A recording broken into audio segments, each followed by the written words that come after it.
awia ma munyina kwaba e de ba DL 106.9 FM SWA wo premoto awia yi ensam ahodo ayensa asoso no ebra so se akenkan ne de som Ghana fo nyina ese agimensam wo premto do ekasebo ensam ahodo ayede ebro wo ya wada awia no wo ko yententa kase no SWA e DLFM online.com so ana ye social media handles ne nyina no kasebo no enam so wo ko YouTube a e DLFM 106.9 eda ho so ana Instagram DLFM 106.9 eno so ebiam ana ye tuning app no so kasebo no adwuma tema wontumi wase it is agglomerating and conglomerating e wo hono a ye tuning app no DLFM 106.9 ana kane Twitter de CFN X hon so kwa kasebo no adwedra dem ese keji madam a wo bia kwada zipo a hon so DLFM 106.9 wo ba ye Facebook no so a de jai kasebo mu democracy ye je so adwempo na to mu a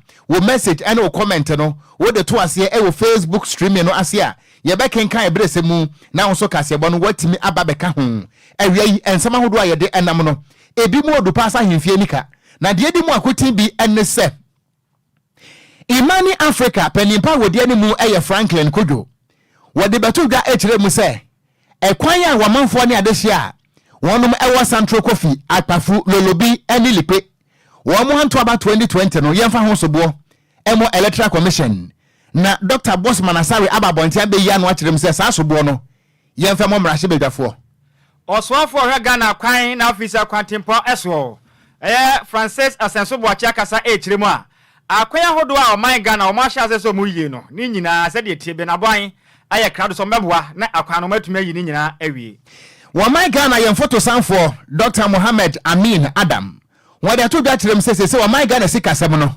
akonachi SVW enya injury photo a se de buboba ahoden ne ba wetirem se bre sem no sika sem no bejina yie pa akirachire fo nkabom kwa wonom ewo eye apiema ntem se amekasei wonom ayo ye kire ne munsem ye de beso wakasebo num waman Ghana manahye badwafie nso edom kuma no de to da tirem se Ghana fo yeni ani monyam yeni nyina so ana yeni gidie wo Ghana yem banking sector no emu efre se sidi no ate anwea se ebam eno so munsem kasebo yi wo bete no ene awia yi o mamperinda da John Dramani Mahama kasa ekiremu a odinchehye agwekon ba wekon atua eye galamse etu a yekoso o Ghana no bebua pa ema niam atimi akoye de o Ghana na wahempao a wono so wate abanya so wo Gonja na nanom atrankonya metire eye yagbonhura wade atudwa akirem se eye possible se Dr. Alhaji Mahmoud Baumia wobeye mampani ewo kurom ha enti abusua ensabne pika we ho na wiai yede ba besom Ghana fo nyina ese agemensam wo prem to bre ekasebo ensama hodo yede enam no yede free enkrapompode mantamo asansa akrokoti akwa DLFM wo hanisia ekiripo enkono na kasebo yi womo a ewoteshi nuwa ma metwako lashibi ene mamprobi watiemu a wobatia ni to chobo ten na waje so se wonya adwogwa na kyeresa kasebo yi ho odwopa na mobile Facebook no so a se bi empanisi se wo pre wo nkwa wuti wo ko animo ye jawa my phone so kasebo no ye bia dia to no se twro kronkron ese Habakkuk chapter 4 fa message no ebra yan akenkan fo mienu edia meje so Ghana stakatia mitenkura wo Okogyeabour Ocran Nhyiraba Kwadwo Sammy bi ebusia kasebo no eba donhwere baako ensem no mu odesa no manam a yede edom ene mpempem anaye adwuma enawia nti nananom nso wom empanifo nso wom ye ba mo nyina atrase yo mo atrase yo ekwaso kwaso mese kwaso anam se kwaso ekwaso so kwaso ade na do ba ha me fa fom nananom oba ma nananom go fom beti ya yegu so te azim fa fom ade nananom se de na do be pie ha nana dedi kam mo atrase enti de di nkan no ya magana fo nyina atrase na mbom no na nsan agrada atei na mehwiri si nchense ega 20 12 na me girl Ernestina na net Ernestina konfie kwa ya de mane ma me nso toy we ntimi ama na me so me take aso ana me 19 nso nim ko Jacobu ba bia me ten me ba ya si eja to ho ahye ni pe wo ho nyin na wona me dey sina me awrade se papa wona ma nipa talent ahode me nya ya de fan so nim ekoda ga ne nche kwa me ko 1 run pe agrada just say gim ni ma huri na simi nche ga sanka man ko chiti a kamenti ha ade bia be ba mu se ye bia ya enso ni to se yire de na me nem agrada ti mi dwa eti sei na si from ga ni ma huri enti awiai ensam no etisi fam say ga me ne matiefo ne ayi osofo pani Pentecost Kwadwo wagya akora na da so go na da nyame adom me gusu kuram wo da so agu aso no wo mengum mekọ enti nyame adom ti agrada ti say ga ne ahwe sinche say zim ya de akron miento kasebo no so na yen hyase ebuso yen kasebo no ase ama wo a electoral commission penimpa won na ya abedi akire eye Dr. Bosman Asare wode nsem bia betu da akirem se wote se Ghana fo no bi ede sobo ebo electoral commission se wo mo na nam wo so anu nti wo manfo ne adehia wonom ewo Central Coffee akpafu lolobi eni lipe wo manto aba 2020 no mu no a electoral commission se wonye sa sobo no entum efri se ye wo sobo bi wo hono mo a yemfa emo Ghana ye mra se bedwafo efri se emra na ye ba betu aba 2020 no emra se bedwafo kwatena se kotintim emra a ye friend say legislative instrument edema eye gwan constituency no nanso esanse wonum amfa ne pa bi enwu akwa mu nti ena enam so a wo manfo ne adehia wonum ewo lipe Central Coffee lolobi NHS akpafu wo mo entimi anto aba 2020 no ebie na sa Ghana fo beka ye a enfinhia mpenu ene adwenu no emo no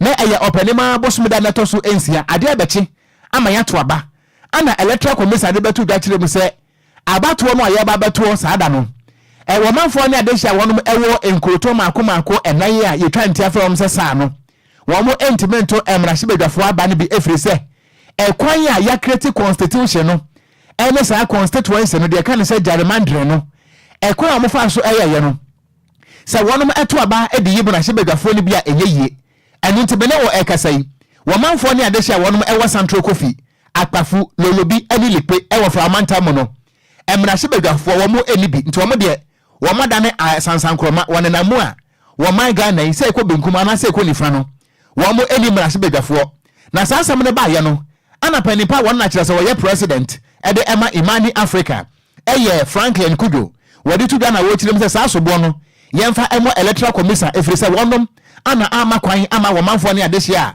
wonom ewo Central Coffee akpafo lolobi ani lipe wo mo entimi anto sa aba no ebiem na sansam ne eto fom no eya da ne nkomodie nanso se bimpanese akwatwa kwani akwatwa ba ne nia ede fofo aba betomu eno ana deputy chairperson ede ema electoral commission Dr. Bosman Asare eno a wone samtrofo de nkoma kire mu se saa sobo no so wote se Ghana fo no bi ede bo electoral commission wonte ase efri se enye electoral commission and create constitution na mpokura no saa LI no a eyi saa safo no ejina mu a ya ma wo mo anto aba ne bie no enye electoral commission and de saa amra ne ba ye eno se Ghana fo ye wo sobo bia yemfa emo emrahye bedwafo efri se wonom ana yemra enye electoral commission Dr. Bosman Asare nensem ne were notified in writing by the Ministry of Local Government on 10th November. And to even lay a CI, before the CI will be laid, you have to send it to the Subsidiary Legislation Committee of Parliament. Once you send the CI to the Subsidiary Legislation Committee of Parliament, they will invite the Electoral Commission to discuss the document. That alone can take about a week to 2 weeks. So practically, the time the Gwan district was created, it wasn't possible for the EC to create a constituency at that time. So anyone who makes the claim that the EC was the one that disenfranchised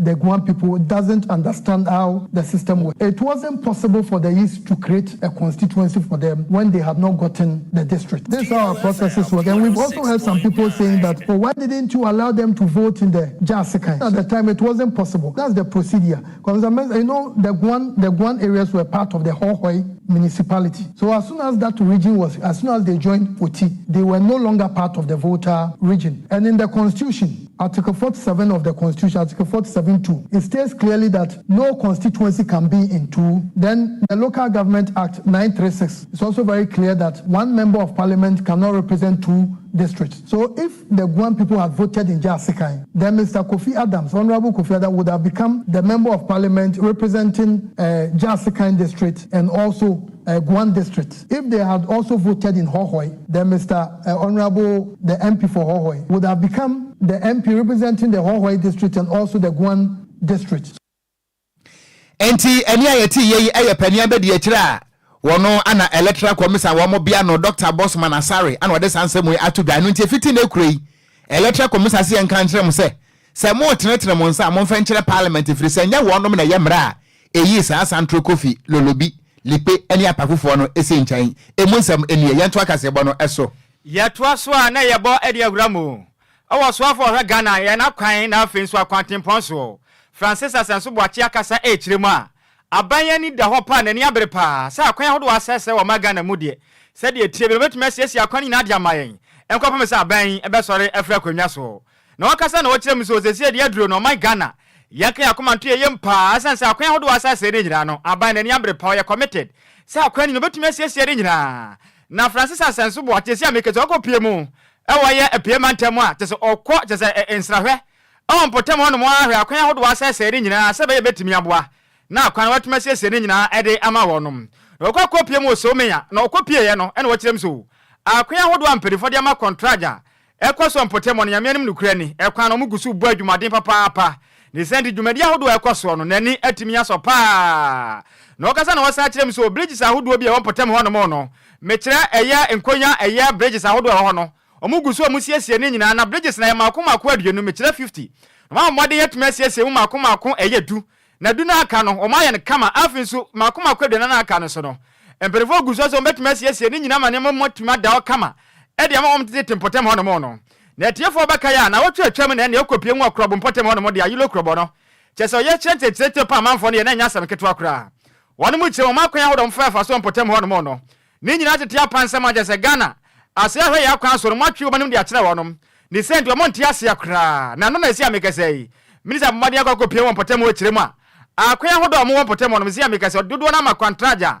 afizu kakra tese contractors na ye mu adwuma no omugusu bo adwuma den pa na wo chire mu a tese bridge kese ba ku bia eno no ewa ye konya eno no eye bridge ba ku bia wo ha tese onom esiesie no omugusu o ma ye bridge na wie afizu akwan ho do ho no mo no dodo na matunya gusu atfa de ma wo ma jese eye ni so pa na minisa chiremu akwan hodo na moye no e de Czech Republic and afin so Ghana ban and akomtuma de abo ani so momwe na sa akwan hodo ewo eye piema temu no wonom tumi siesie mfama wonom afin so sa akwan mo wi betumi abo pa masante matemu afin so eye piema temu and afin so eye voter region and afin so eye northern region part of northern region no wo nya betumi nya sa akwan so mfa so betumi aboa e ma nema etimi akoye pa e de ma wonom na mra dwumade ne koso na santrafo ebisa eya Francis eya Sanso Boachi se honorable na wanka se utu ana ma oba mpotem hayi sadia wonto abone mu etia no ana ma watwei aso hwe akwan hodo amperifo na ya na wanka sa wonso hwe a eso wani ana na ochem so na ni yipa na mra ne santrafo kasa no emunsem ni a very important role that links latter to Ekropon and also to go straight to link to the Eastern Corridor. And all these interventions are very important to address the transportation issues in the Eastern Corridor and the Eastern region in general. And ya wuti ye your swafo hene yakwa ne yakwa tempon so Francis Asenso Boachi. Yentwa wi apram to bleka se bono eso ye de free DLFM 106.9 e won krapum pone mantamu a ye tisi form sa no itesa Africa tachi a wo kwa wade ye nam Ghana fanai ba bia ye bo emoto mu a ye sen petupre enu nti wodo message no eto ase wo Facebook no ase a ye be kenkan ne nyina nso na ye de amaw ye nto akase bono eso wo my Ghana ye photo sanfo mechira finance minister e honorable Dr. Mohammed Amin Adam wo da to da achirem se Ghana fo nyina enya gidie efri sese kasam no se de e bejira ne naso pampe sabolga confirm efri se aban no wode nyama ho inflation no se etimi abafom nti ye hwe ne mu se ento ankopem afiwei na wieye no na inflation no etimi abafom ma se Ghana fo wobia etimi etobi wotirem se edromre bi na ewiase ayedin nanso aban wei ewo ni so ade hunu ewo sikasam ho nti watimi abodwuma pa de nema hodo no na egu akwa mu anu nti na wo hwe wonom enhyehyem de gu akwam a na wo mo ehwe ni mu senka Ghana ye economy no nka ebekwa ni mu eye wo ha mu ntichemu ba ko akiripo enum eye 1.5% eye afidada no etwa mu no nanso ewi akira tese niam hodu a wo mo de gu akwam no etimi atra wo no a projected figure no so a akwakodru 2.9% eno enam so ama Dr. Mohammed Amin Adams echiremu a Ghana fo enya gidie e wa ban no mu sesika sem no ebegina yie pampe esa abrewa bi aboso eno so mu nsem enie. Economy is rebounding strongly, and I can tell you as manager of the economy that our recovery is really strong. We face serious challenges, but the future is looking brighter and brighter. As a result of the policies we've implemented, economic growth has become more robust than ever anticipated. Projected to grow at 1.5% last year, we grew at 2.9%. The signs of growth we are seeing from the data also shows that this year will even be better. Enti anyway no finance minister honorable Dr. Mohammed Amin Adams ana wo chirem se wo gidie pa ese kire se malamwa na konfirm ayira a wo hwehwe no se da ache bia no alaboa no a wo behunu nti wo gidie na eno ochi na wo chirem se konfa no chi abaya asabia no akwe sabrewa nente years anum ene henkro na ho ade ne kofom nanso wo ka de akire Ghana fo nyina se abaya atwa sekatwitwi dia ye de kwakoye konfa no chi na problems ahudo ni nyina no eto atimi atwa na nanso Ghana fo hwe ne mu se enche bia da sika no ebeto account num se boom ene ati agere mu anu ahura sinche se ega eno so mun semnie. Following the debt standstill declared by the government in 2022, we know that some projects in the health sector stalled. As a result of this and the relevance and the contributions these projects will make to our health delivery when completed, His Excellency the President, Nana Addo Dankwa Akufo-Addo, directed me to find money in the budget to continue with those projects. Enti wa my Ghana yan photo san for Dr. Mohammed Amin Adams and what this answer we etu dwumadi akwa so a na eye health sector annual summit 2024 wopani na we kasa for was a guest speaker and what this answer we ekwoto dwa na eno achi no se bimpanisi mikobi na manka me de ene nkamanko mpo anka ye eno nti lojokuku mra hye bedwani e wono ana sabre ya boni de se wosoafo a yagine tuma wo baba ye wosoafo hwapomden eso eye honorable Dr. Bernard Okuboy wano so ekopie mu dwumadi na se na wo chire mu se ayasabia hodo no ade ba ko a ebu wo mo ko sa ade so ano eye enyirama hoden aho bills no eba wo mu ntimi ntua eno nti wada to da chire mu se ayasabia bi wo ho na wo ho no mo ayese an hospital no wantimi entua like be nti yatwam ame enkwada ewuhuru eku honom enkwada wo mo hye incubator yatwam na se de ekọ so wo ntenten hatamade na ayense mpinkwada ATM Dr. Bernard Okuboy echirem se no so ebeya a thing of the past e betwam sa hemfie kaba na sese no ayasabia bia na wodeka e wo light bill no wo se wo mo ba betua ye krom ha se ya na nkepe no Dr. Bernard Okuboy. Public hospitals in Ghana are not finding it easy to pay some of their electricity bills. Health service providers especially have bemoaned the use of 40% of their revenue to pay electricity bills. Additionally, the Electricity Company of Ghana issued a demand notice to some 91 hospitals with outstanding bills, warning of disconnection should they fail to pay their bills. We've had some discussions with the Ministry of Finance, and government has worked out an arrangement to bring relief to all these hospitals. But going forward, we are working on modalities so that we are efficient with our energy use. Enti ani ayati yeyi eye emrahye bedwani a wote abanwa so ema womanfo ne adehye a wonom ewo lojokuku mechireteshi ene ne mpotemo wona sabre mampani Akufo-Addo obema boada abo ne desi agine tomu a wo babaye apomden so afo honorable Dr. Bernard Okuboy na Kwadwo honorable Okuboy ohun wonim dem de pe na asempa me hu se wa bota tenten bi da a very simple man. Tambia na de no ebo ni munum kutu be sa afafranto wo afafranto de no otumfo de ni bi wo otumfo de ni bi yeah me hu pa no e bi na wo bo ntimi feel ni brutal hu sa kane na ye ko school no ye friend bow tie yes why na kitu e bi ada obuso ha sei ni wa twa atale na akosoro sa old school what try ni say da o na mfimfim ba bi sei ya yeah oh chale ni mode no e bi na wo bo nti yeah say wo mo mbo tie tenten no sa tie tenten eno mo nkwan o eno kra eno mo nkwan wa hwe ni ya na akonu nkwam ko fa asem foforo asan ba akwakonu nkwam ba mesre wada kwadwoi ka kire bibi se ya wonsu ya kisi ya wonsu ya kisi no nya akeka o ka nkofo ma no no manfo keka ho nsem na nsem pa sia kisi wanko ka obi ano sia kisi nya abotre na de bawo so asede akomia sinso awosuo bi sia kisi wanko ka obi ano sia kisi nya abotre na de bawo so asede akomia sinso awosuo bi sia kisi wanko ka obi ano enti yesremu ada woni kofitela ya munsu ya kisi na mankwa ka obia no to aso me enku anim ye to akase bono so na meda so agina eye pie mantanum na checherefo nkabom kwa wonom wa pie mantam ze amekasai wonom ayo ye cheche kokko de akira ban ekiremu a aga na ban nya de wonom edi ni ye kura ne senti enema hudo bi a ha wonom no makeka o madwen e de akira mpanimfo na executive mpanimfo mdeda eye pie mantam achachirafo enkebom ko na no ekiremu a enima wodo bebre na ha wonom an senti no ma modern petition ede wakoma eye Eastern Regional Coordinating Council se onye krata no no fa nkoma na danko akufu ado Ghana ban no nso no kenka mu nsem ni nyina ye efiri se wo hwa achirafo ma Ghana mu a aban bia ba na watwi na ni de achire wonom na kwan aban de omofa so no omka so omobodwo so a na nya de na ye no krakra na ha mpapa ne senti endra da mbo modern ye kire editini eye kofodua principal speech ahodo ni nyina mu ekira aban se wono mani abere pa na mo hawo ni nyina ne se abade to manim eso mo bo se condition of service our council do ma won ba pem samra mekasai abanya de na bo se no watime de so na wono mu kire ma mbo modern ade eye condition of service maako edun son 17 ene kogu abapono so won hwem no ntasere maako na onye omkoko so ade emfama wonom na so mankasa adwene ho ahunu se da bi edoso dodo na wa hwe ne nyanya ade aba na obetimi aye ntomo tase mu za ma na ka 9.4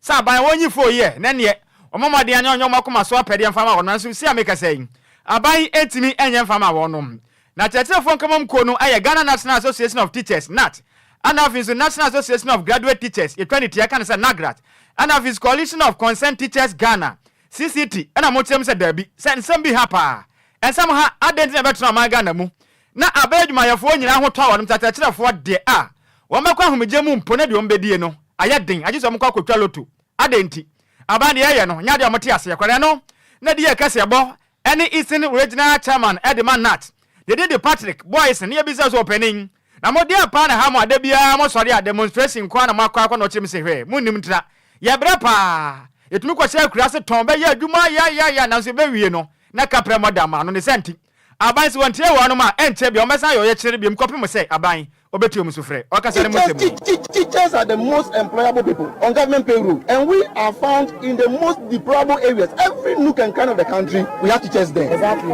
And it is difficult assessing those places. If our members are taking the challenge to be there, they must be compensated with all the challenges they are going through. That's why we are asking for the allowance for them. Apart from that, we are saying that assessment allowance. There are so many things teachers are doing that are not accounted for. Any awuti ye Eastern Regional Chairman Edman Nat nidin ede Patrick Boyson eno ati na Eastern Regional Director Edman Education Ivy Owusu Asantoa ma menzu kire mu aje se akire fo no oye kire omko ye no nyame anim nukure ni ekwa mfa so ye oye kire na so na ni pa ene se basa ye bia nya ade esi honom nanso no wa kire honom se ensma wodo o maka no abaya so bete pa no so ye krado so ba moden ede petition akwa koma aban na afenso wa moden so mo ntena fe moden kwa kraso mi kwa kire mofra na de efri se Ghana for mofra yam wa wonom no mo masua no entimi enkwa nimu. We've given them that assurance also that as much as the government is also working around to fulfill whatever promise for them, they shouldn't also relax in carrying out their duties as teachers so that we continue to sustain the academic work that we are doing.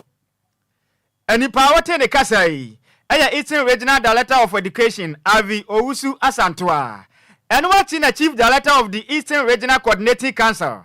The day at the John Donko, Papa Suchirema petition, na den wajina mu pa waje petition no our regional minister Metra said Kwame Achampon nisem waje pa agina mu dia ma na free say Kwame said Kwame Achampon no watu kwan ukopie mu agese apie ma ntem agese ameka say upen ba bia wo hu no papa na watu kwan ne send ono agase agina mu age petition no na wo so ahye mo bo say petition betumi akoka aban sa na enema ahodo biara ade achachefo na akoma so no aban atumi ahwe ayama wonom. There is an emergency today, so the regional minister is out of the municipality. He is not available as at now. So when he comes, we shall hand over this petition to him. And I can assure you that we shall submit it to the appropriate courts for redress. Edi power nende aya chief director edema apie mantemu eye regional coordinating council John Donko. Kwadwo. Okon. Nurse ni ko pension. Oh, Ubo say we be a drug store bi. Not ya no. Pharmacist, bo say madam nurse, bo say almost person da bia no e transparent. Ube ko no anti-nurse eni e nurse ni. Obi a we catering ana we home economics. Woko eya retirement abo say da say mienu. Ketu aba ko kese ba ko na won wanwa mo no oton. Okoni fichire kura otumi di si honom. So hu. Yo bedi di ewunya. So hu no oton na wamo. Bibia ko kama de ma. So hu. Ensem training ekwa retirement ya. Na wogina ya seje awade. Oh papa yi wabusuan wa hunu flower bi wo fia na pese e betie. Ni eye MC sakese. Asabone ni esawase. Teacher ni nkwa brabo okwa pension.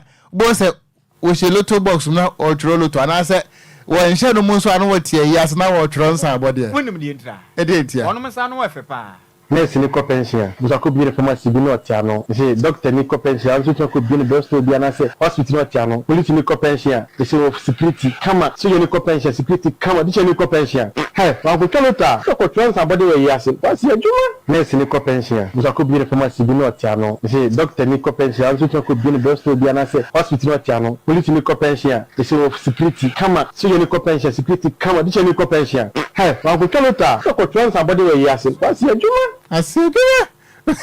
Okon ade ba kon se de bia yetaka. Me Ghana mpenifo do abedi o man no so no. Omo de akyerɛkyerɛfo ogu atopre. Se wo hwɛ abadwuma yɛfo ahodo omo okrum ase ya. Wobakɔ bi ni mom tete offices ahodo ne yade ne sika omo gye pa. Na ho ba bia akyerɛkyerɛfo no bi kɔ kyerɛ ade ba bia kurase ba bi pa ka prantumi nkɔ. Na titani akɔ kɔ kyerɛ ade. Na se light ahodo e se amanfo nya no social amenities ni nyina akyerɛkyerɛfo dodo na nya bi. Kwadwo. Okon. Ghana nkwa na ye ma teachers award a. Oh. Yetimi ema teacher ni Valentine boot. Se won fe ntieti atachimu nkɔ kyerɛ de. Kurade nyankopɔn. Ensem bi how? Ensem bi how? Ensem penifo mo mani kɔ ho. Why? Oye se Ghana penifo mo mani kɔ ho masua no akyerɛkyerɛfo mo do mo di agro okuro ma dodo. Omo bre. Mitu am hu si wo ye adwumaden saa obewie na wachi bi. You see teachers wo hu. Teachers wo hu. Kwadwo teachers. Omo te say online drivers. Yeah. They are not united. What must say? Teachers omo te say online drivers. Enkabo mu nim. Every say we ya omo tietie mu kenkre. Se kokko na hye omeboa. Opa me enhye wonu so obi anwo na taade kokko no. Obi share NDC t-shirt wase. Obi so share MPP t-shirt yeden. Wase. So at the end of the day, there were more pen the common destiny will fall on rocks. Omunya united. Now if we say sankomu united hwe Nagrat. Na hwe CCTGH. Na hwe NAT. Hwe akyerɛkyerɛfo bebre ba wo mo wo kron kɛseɛ mu ne nketo me nka mo nyina mbom. In fact, minimum figure no as it stands. But one teacher for the number of teachers in one system. No. Now one more nya dwen ba ko say someone to ya car ye say man to ya car ye say no one more nya dwen kro ubehu anka de mo pe bi o mo sabeka but omo united ebi kwa na ebi su ehye classroom. Oh yes nyama bi wo ha enya manyosem akyekere for bre pa sem for eni ko mo ho ye na wo hwe kind of salary o de mam ebinim okrom ha say pa na hwe akyekere for be bra obekọ retirement no de obedi kura ye den aden chese won mo okrom no kura ye be ka say wo mu hunu ka oh na Kwadwo wotimi ko akura bi aso ho na wabisa ho say enti ha school shaha na say school shaha no mo a enti eye Ghana ni ba ye we ye teacher ni na kyerade wo mu Kwadwo oya ekwan te say anantwie kwan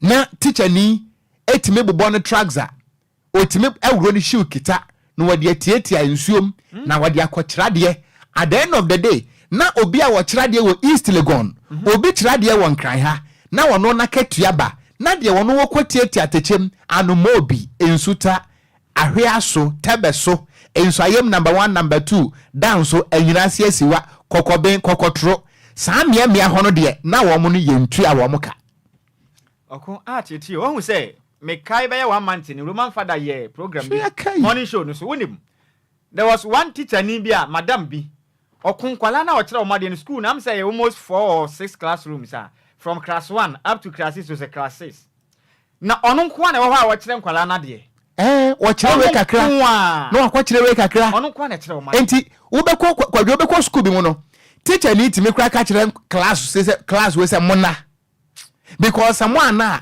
where one teacher and I will teach about 5 classes at the same time. You will school because you be headmaster krawama. Teacher ni ba ko pe na ba nti what the assignment Emma class 4 for. Now we student ba ko say wo obeti say obi kasa retro din. Na o different class I watch na de Kwadwo. Ansa na me ba adwuma we mu as a front line news person and as a media person no me free classroom ne ba ye. Enti minim sansem hunu wei what was here na nke ba ne se na otim busa kwada wati krom se daachi wunyina pese wo ye dan otim ka se me pese me ye nurse me pese me ye me pese me ye judge me pese me ye lawyer because wo hunu those professions no wo hunu bi wo mu se enom na mpanimfo na ni ku hu so ni edi akire wo hunu bi but de watie kurase na obusan se wo ba di adwuma wo se meka mutuo. What do you want to do when you grow up? I want to be a physician. I want to invent a kind of medicine. People who drinks it will never die. That's a very lofty goal, and I like it. That's very specific too. Nice. That's when I'm age, my baby. No, Huh? No, That's right. Enti Kwadwo say it here. Sa na be ko. Hwe enye wono awo. Dabi. We stand to be corrected. Sure. Yefre bibi anticipatory socialization. Any re-socialization. So one hwe ya baby a yetete wo no esunsunso na ade benyini. Akwada ya wo so be no amutu yi. Ma obi a nkasa akwada na bon. Dabi. Because baby a wote no wo hu lawyer neither. Dabi. Bi kura TV wo nya bi nhwe. Hu bi da. De wo hu an se sister Rama en no amutu wo nchen ha. Enu nti wo nyini a enu bi no be dan wo be ye. San kwada we so kwotena examination hall a wo mo ne East Legon forma Trasako forma North Legon forma Westland forma Esikafo ma no wo mo throw the same question na wayake fo so ne wo mo e mark no so agina so ati wonom akwada we Kwadwo obi awie SS we kura bi aso hu wan so mouse mu da no de awie secondary school wo ne de okon ye nyina ye sha ase ne sa na omde ye okrum ha o DLFM enso say nipa we any kromufo ni nyina kwotro ICT the same question the same theory the same practicals enti akwada we sanka wotimi tro kakra bi a anka sese ye consider na me den emwoko but one monso ne be bo motre moden brofo no nka teacher ni utimi correct no ayeden watwa no obua watin ukura wayekefo o metin sese a atete enso na kwara de huru computer da ye ni say ye gusu a ye di ho nkomo mpanifo beto asopam ja obua omo ye Ghana fo nti omu ntie nkakra beto asopam ento bi ani Africa ye ntie ne kukuru na nya ya kakra na nya ye nso bekoso aka ni say da kuru bia no beto asopam mpanifo atia ye mo na da bia o ma ya ti mo anya 67 years examination bia no ye integrated science no obi ka say a wari ato atwene ne ya draw kase na ba se lebo kase ne part aponche kase ana draw bebe ana draw takra Kwadwo draw bebe eno ya asem no ne ya draw ponchre ne abeto se aponchre ni nachi na ye abompomponya no ne brofo de san bra pa mira wono no o mena ponchre ne kura no wonim ade kura ne den Kofitela ya se draw kase na lebo ne pass kase de be odai o ye na nkwase ni chia kai ensem bi ha na ye koye ne me se bia ne man betumi asesa won so de bibi ejeje wa na me de sana be ho no sa oh yes na Africa sa se mo se enye ne se kakra beduru ho Enti da ye no ho. O da bi ye ndu ye gusu ko nkakra pempenso bi bedu a ye beti ne me bi ase. Wa anka sayam say ya anum ne me wonum kakra. Na me no wo miensa na wonu wi. Go wi nkwa ze mu jitum dada. Na I method for jitum. Se wa na ye ntum. Ka wo de woni wo asem ye busa. No. Because a very long time ago story. Enti wa how ya ye di ho nkomo yi ache na ya asanto asua ya kan ho asema bepem ne nsa kira bia ma ifri se ye mpanimfo ni nyina ye Ghana fo enu nto mu fi yen mien to akase bo no so ne yanko anim ye akuye ne makwa kopiem e wo marahye bedwafi a edom kuma wonom e wo ho mekira minority no wo pani a wodi wo manim selida e ye adwumako enya ne asiam abato mpasua no so marahye bedwani honorable Dr. Kesel Atofosen wa friends am trofo de ato gachirem se wo my Ghana sikasem asese ate anwea ne nyina no yemfa ehon so bo emo mampani Akufo-Addo ene na appointees a wono omo ebu o man ye efri se eye dollars na sese nka wo mo yipie na nka etime emasi de no enya na ho den kakra no wo tirem se aban we mu nipa appointees no wo mo ahyehyɛ dollars ni wo fie sa abrosan an wo mo da so enu nti Ghana ban bekoso asu a enso wono anim se na appointees a wono omo ye adwuma ministers, deputy ministers, chief executive officers wonum anachese dollars yi wonum asese gu ankrem politankim obi kura timi to amna woni fie na dollars no egum no akata so wo be drop bonten so na se Ghana fo eso so man mo ayede na wadane ya saponyum na wono so to bi se mi so minimu na esu ye ajonko mesedia wonim le bom mesedia Peter say wo kan yo ohun enti atofosi ejirem se abai wo mu nipa no ya we se dollars no wo ma sese gudem no moteso enu nti na Ghana sikasam na te anhia no enu nti waka kire mampani Akufo-Addo se emfihia makoma anwatwenie ekwan mo fa so a wo de Ghana fa so no eyepa. Our checks as of today at the commercial banks and forest bureaus and businesses suggest that the following are some of the reasons why the Ghana cedi is dancing. 1. There is a strange policy on mixed cash reserve ratio recently implemented by the Bank of Ghana. 2. There's an increase on budgeted fiscal spending, which is fueling demand for exchange rate, in fact, foreign exchange.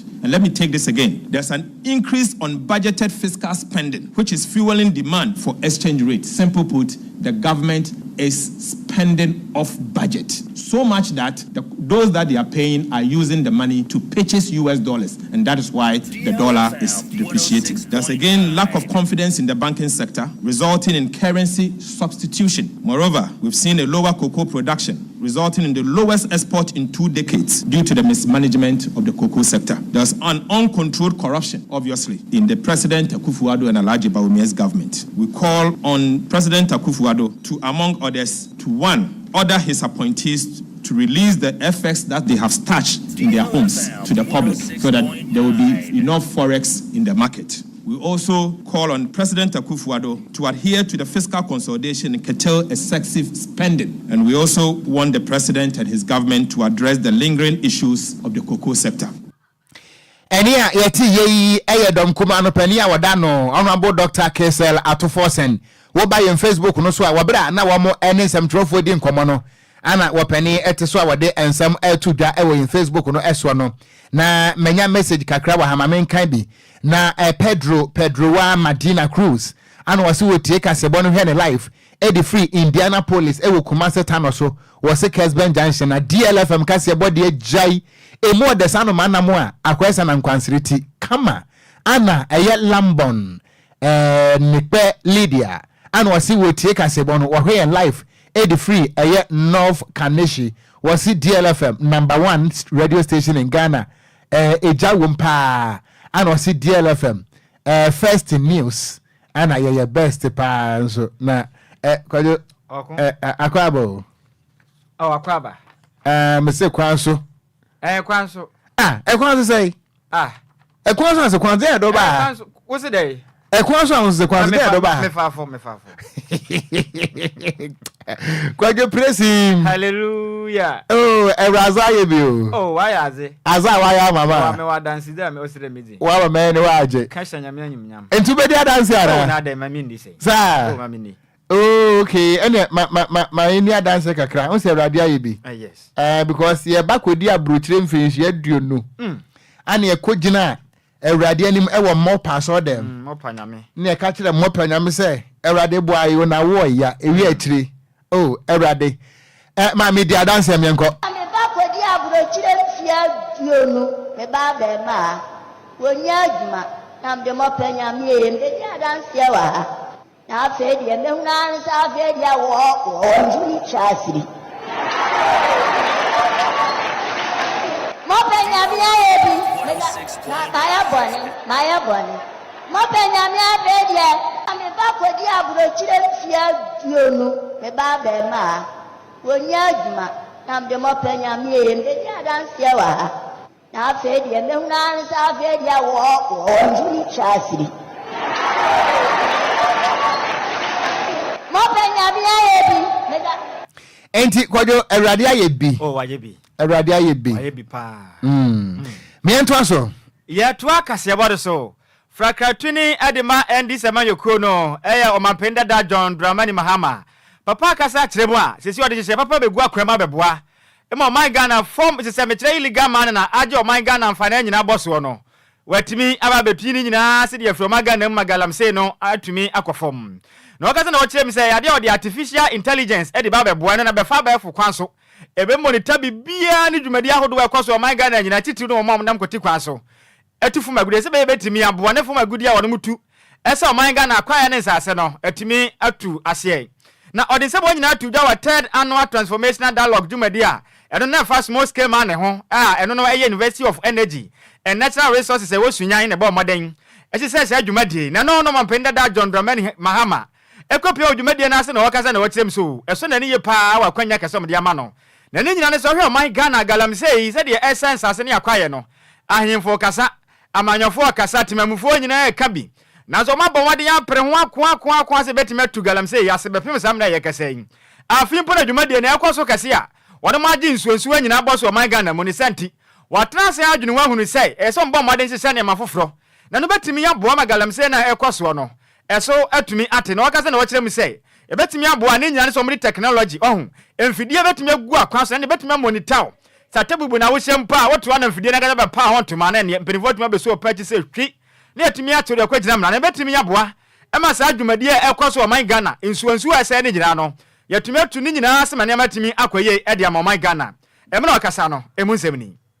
We will introduce and encourage technological innovation to improve capacity for coordinated monitoring of the small-scale and medium-scale mining sectors in order to reduce the environmental impact. This will include using AI to locate all small-scale mining and galamsey operations to be able to track excavators and geofence all concessions to ensure mining operations are not conducted in unapproved areas, especially in water bodies. Enu achi no mampeni da John Dramani Mahama esade tu daso ehu behia pa se wo ba mensini bia mu no obatete ya man na office so ono betimi ya bo mampenifo atime de omani adi kwea hodo amanfo nam koti kwan so tutufu magude enso bebua pa ema galamsey na etiete se o magana mu no watumi atuase. We propose the establishment of district mining offices in all mining districts of the country. So it means that every district in which mining takes place will have an office of the Minerals Commission, the Environmental Protection Agency, and all the other agencies associated with mining. These offices will be staffed by officers from the Minerals Commission, the EPA, and other agencies related to the mining sector. These offices will usher in a new era of transparency and efficiency, streamlining the application process for mining licenses and fostering hope and prosperity among small-scale miners. And what you know, mampenda da John Dramani Mahama esa kyeremu say ehu behia pa say eye gold for oil deal na mpenifo aye no on dey say any time pa the sent Ghana for mamade na 2024 abato ade ya ne menyafa ekokromati power no yanto aba no fama no oba pe obehwehwemu fi kwa na Ghana for ho akwadi ma watumeje sika dia mai. We'll investigate the opaque gold for oil program and expose the actors benefiting from this so-called barter agreement. Reports reaching me suggest that a new debt burden is being created because Ghana has not been able to keep up with its delivery of gold under the program. A portion of revenue from gold proceeds will be used to improve infrastructure and social services in mining communities. Eni awoti ye Frankatuni Edema National Democratic Congress NDC amanyokro no John Mahama.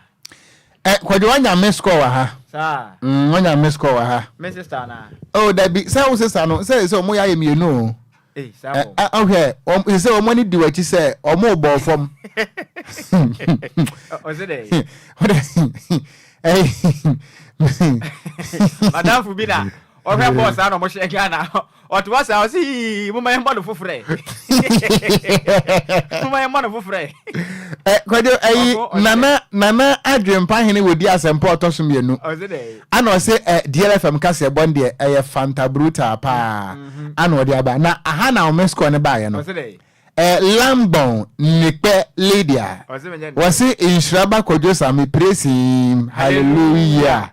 Ana say our presiding elder of the year. Hey. Onu woni wo se wa hwe ase o. Oh, dem me hwe ase.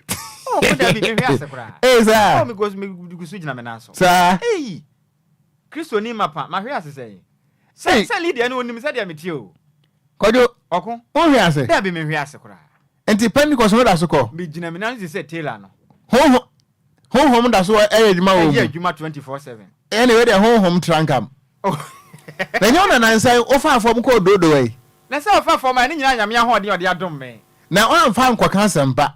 Oh, okon edu ba bia say ne na ebota me de koye no na nya sempa ho a. Obota ya de koye ni. 2012. Na me ne me girl Ernestina na nete. Ernestina konfie koye ade ma ne ma me nso toye we ntimi ama. Na me so me take aso. Ana me nanti nso ni mu ko Jacobu. Ba bia me ten me ba yesi eja to ho. Ahye ni pe wo ho nyin. Na wona me just na me awrade se papa. Wona ma nipa talent. Ahode me nya ya di fan so nim. Ekoda ga ne nche kwa me kwa one run pe. Aga ga just say gim. Ni me huri na simi nche ga. Sankama ko chiti a. Kamenti ha. Ade bia ba mu se ye bia ya. Enso ni to say yire de na me nem. Aga da timi dwa eti say na si from ga ni me huri. Kwadwo okun we ebe ya me nua ba ko no. Uko dodo we. Sa me ni we unua na ko ye o. Obofo. Me na ko ye nti no. Me na me ko akwedi me nkomo bi. Na ye duru ho na mo pe ena sa asem nya wo ni ya wo boye. Ene ho na mo no kotu mpotemo. Oh okay. Yes we obofo nyamia. Ene na me busa pakan sa na pakan na ana ono ton akoba mo ana. Adentra. Ko se wona mo ase e megaphone shere moto mo yi. Ne ma sensa na ho. So se pakan no. Oyo obi a o man Ghana no na ni ku hu ye pa pese o monitor ne ma ekoso Ghana nyina. Sa. Ti ba bi onam bia kasafide kita no. Yes, o pese o hu de ekoso o man nim. Anto ana pambo no monitor ai. We ana apakan o monitor no. O te search abosom no. O monitor bibia ekoso Ghana nyina. No aba beka. Last o ka kire me se Ghana no wa hwe hu ni se mpani for mo nye card so mbebo ma ne se du pempenso obi a. Ono aso be so da begina be pro ma mpani di bra ni bi. No be boa ma Ghana atumi asese. Enti apakan monitor de ekoso. Me na me ka kire. Obi obi anka. The whole twemo. Na me strike ebrese mu. Me monitor nkofo bibiri. Me monitor mu nyina mu siwi a be jakọ awrade anim. Na fe ya fide nyame betuma ye obritie mu. Ne se etisi usu a ya do bebreme.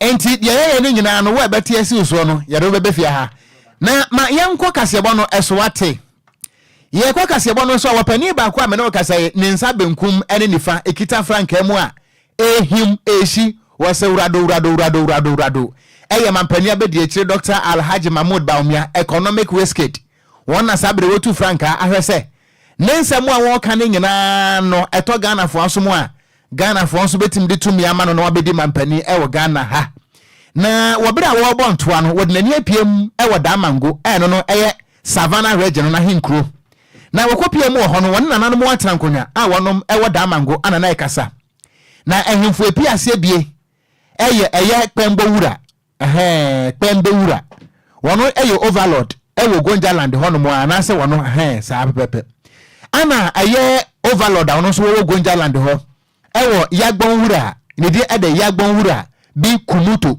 jawu swale wono so ebepie mu ewase na wobra wo hempon ede na nudi sam atu dwa no sebi wo hene de aya na mpempe no ano atia men ana ya na de wo monsam atu dwa ma wo munti eye pende wura a wono wo overlord no enchen ana wogina mu ekasa ye ede ema yagbon wura bi kumuto jawu swale na ninse mo kan nyina no ene say Dr. Alhaji Mahmoud Baumia eye possible say papa yi obedi mampani pa 2024 yi obedi mampani e wo krom ha na mo nyina so mo nim say Dr. Alhaji Mahmoud Baumia ni slogan a wode nam ene say it is possible na no ana yagbon wura wakasa na wochirem say yewura bawumie it is possible say wo so bedi mampani na enye me wanwa say ofa a slogan a it is possible no enunti ene a wabepie wo yenim no ya de ensira hodo adifiri eye dan mango ene gonja ensase so ade ma say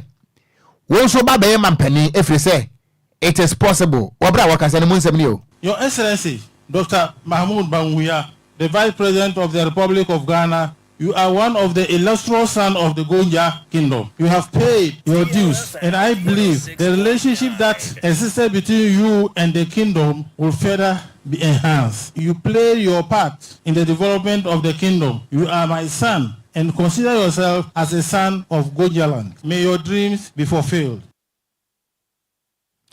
Enti ania yeti yei eye yagbon wura bi kumuto Jerusalem Kwadwo ni di de pa de twato no na aka me yi no swale na ba mu no de hia se swale no ye wa Ahmed swale ye wa Ahmed swale o be kaya Ghana fo adi hye bi ku to no so yura be pe na yante ho asem bi ye bon tuoku no asese wo suku sie su wadaka mena mu ya pa but nana asem na wo kan ya no mu se wo say it is possible. Dr. Mahmoud Bawumia na nkasa no ni slogan ode nam no no nti on de wo hye ne boss se de ono aka ne nsem no enye sa ama no that's right nti we ye nkranhyesem ene mpaya na wetwa egu na pampam nti ye enye bad na Kofi Parliament de aba and we say we cannot trust NPP and NDC anymore. We need another strong party kasebone your life ewo agona bobikuma na strong one be no working. Kwadwo wo strong one be otrim. Okay, sir, na nakwa mbedi akon.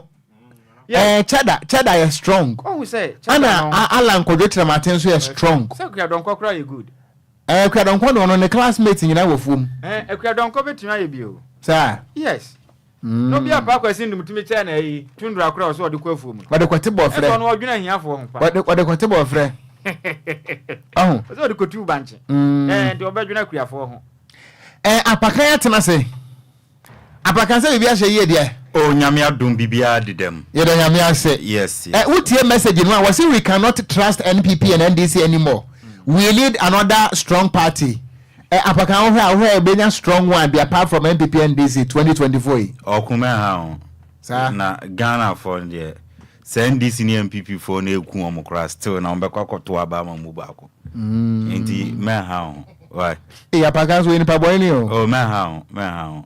Opa ma we nyankopon kura mfi soro embeti party wo Ghana still na nipo ye NDC ni bekwa koto ama NDC ni o ye MPP ni bekwa koto ama MPP nti Ghana na de sebe ya agi nyame na let's okon Apakan chiremu a na ye hwe asetrem to aba okuruma there be say the party affiliation the party affiliation to aba nye o de we o man na ne asetrem ye na sanka ye de asetrem na to aba nka MPP ni NDC nko mu free aba mu ache Ati ase. Ka tro sa Apakan monitor ne ma okrom o. On say. We monitor che. On say. O kai say by elections ye twa mu ye. Yeah. Omanfo na wonom one of the communities I wadwe so. Yeah. Woman baako nipa na woni ne ye interview no. Ne dey Ntwibo Osiakon journalist no TV3 journalist no. Yeah. Ye fa na Ntwibo Osiakon amra me wo kumase no.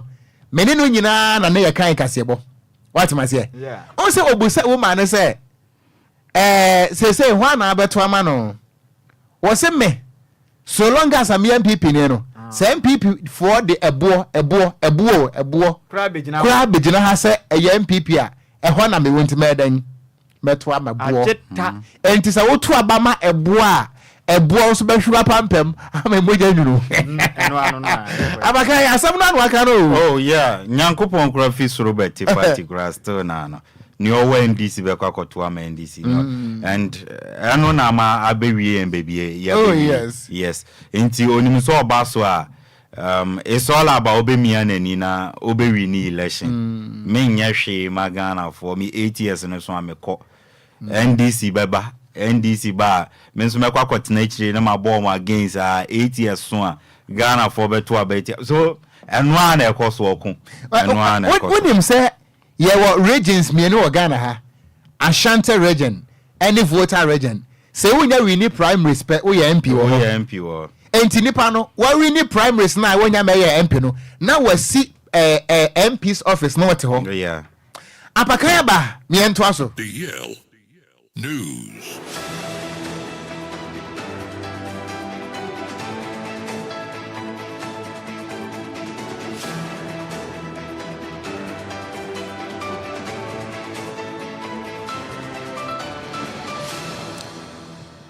Abusia yen sama wa ha ema wa kwabam famra DL 106.9 ena ya wada area from to break asebo somre redo sa gudium nsama wo so aya bobo no abusia de be down na wo ne ekọ ene ne ba ewa gudium Ghana gudium nsama no of course nkrofon cross de latest any exclusives no ena ya bobo no a ye de eba down ne di tie se wote na di ka se ye kan abusia ye de eba me amede nsama na ba na di ameje so no eya yesu de share apakan GH the blessed kintantam so minsi fam na mention samna say emfam fifie emfam awde mention say emfam fi wafu zombie under 17 African Cup of Nations no nandra ene shase opening game no to Ghana the host nation no ye ne Ivory Coast ene de boni game no kwawie no na Ghana achi o ma ye friend Ivory Coast abom kapolpole enuma omo entumi ante na game no kwawie no ena mpenifo ekoyi abrantia ye friend Joseph Nabi so no and oye MVP man of the match ono na ne morebo eso ni pa aye de won some animal na after the game no the head coach of the Black Starlet no Laye Kingston or in some would etuga or chema or say Ivory Coast for no wo se Ghana esho meka poli enum e mo timu ba ko de ne mo game no na enya fosa Ivory Coast for no e ma game no din e de ma Ghana na otwa ne sam so no e no se sa what score line a wo beka so ma your friend Ivory Coast no omo ye good side na mum no ka cho bia se Ivory Coast team no enye team aye fosa omo ye very good side na ne krakra mu no na Laye Kingston echema o si we no enye time se ye de babaji ani o si ono de sa victory we no one ne mrante no omo de ato machi omo taking one game at a time hwe se target any omo focus no obeko aye tournament no so no matumi achieve target na omo pe we any nsama Laye Kingston de to after the game yet ema na nyame adoma de 2 games ebetodwa first game no ebekoso 3 pm University of Ghana Sports Stadium na Burkina Faso and Nigeria and ebebo na second game no enso akoso 6 pm University of Ghana Sports Stadium wa Togo and Niger and this game no edebebo ania yet on some area to him Dan Owusu a former player edema bofo kwata no sinakan enso de matima your friend Kumasi Asante Kotoko na ne time no a striker onim go share o sese ne otenechire no share strikers o Ghana Premier League na omu so mo very weak essence ndey no ya boss so many games na obi o lead the league table no as a top scorer no na wa share 12 goals o say yan time ya to Nhyiraba sabasa share goals na so ndey no obi to made 11 goals 12 goals eje top scorer e o Ghana Premier League no enti ono de ne obeka ne say strikers and omo Ghana Premier League no omo ye very weak we any nsema Dan Owusu area tuga ye di ama onandra Ghana Premier League no match day 19 outstanding game bako etuga na boboku a ye friend Drisesi omo tran theater of dreams awodewum echi boboku a ye friend Bechem United meka polimi no emo mutumi etimu bako mede won some area want to say league table no de o hwe boboku a friend Drisesi a omo re afiase o abeda 14 position a omo 35 pointer yere won some edia to anima enya enkolasem na onim se boboku a ye friend bofo kwata no FA Cup no omo akokopiem our finals omo de boboku a ye friend insuatema ene kwakobo na Elijah Ade midfielder mo boboku a ye friend bofo kwata no oso omo ko all out na FA Cup no omo akowini against boboku a ye friend insuatema na fedie omo de omani achem our Africa we ene nsema Elijah Ade akari atudwa ye de won some edi amao na yenwra mo ewon krofon krosu todi andra matches bi atutodwa ewo Europe result no say enakoye English Premier League no Brighton etranfie ewon boboku ye friend Chelsea akwachi no bon e kamie no ema ni timu ba ko sanso na Manchester United etna fie echi Newcastle ebo meka pol miensa emo motimu mienu La Liga no Real Vallecano ehye mienu Granada ehye bako Sevilla etna fie ma Cadiz ekwohye na kabako a o mentmante ena Celta Vigo etna fie echi Athletic Club Bilbao ebo meka mienu emo motimu bako ena Getafe nso etna fie ema Atletico Madrid ekobo meka pol miensa omo entmante Copa Italia final no eba so Italy Atlanta etna se ema Juventus ehye o meka bako a omo entmante nti Juventus ena ji Copa Italia this season edi esiom na so ena French Ligue no OGC Nice etna fie ema Paris Saint-Germain ehye o meka mienu ema motimu bako ena Reims etna fie ehye Carabao kwa boboku a yefe Olympic Marseille entmiante na Spanish La Liga na ene ebo 5:30 Las Palmas ene Real Betis ebebo ene ebo 7:30 nso a UD Ameria ene boboku a yefe Barcelona ebebo 8 p.m. no Real Sociedad ene Valencia ena ede bebania ye gina so na ebusia agudie mu nsem a ye de bedan no ya DSC ebusia me amede agudie mu nsem na eba no di ameje so no ya Yesu ano de hye apakanjich de blesseki samre de Okogyeabour take over no appropriate ni asori so mera se apakan GH se de mo amope akoba mo ato no we brand ambassador na Lydia se Musa se onso ko Pentecost ada dabi meme ko CAC okay. Christ Apostolic Church International how much ya say oh say nyina ye we apostolics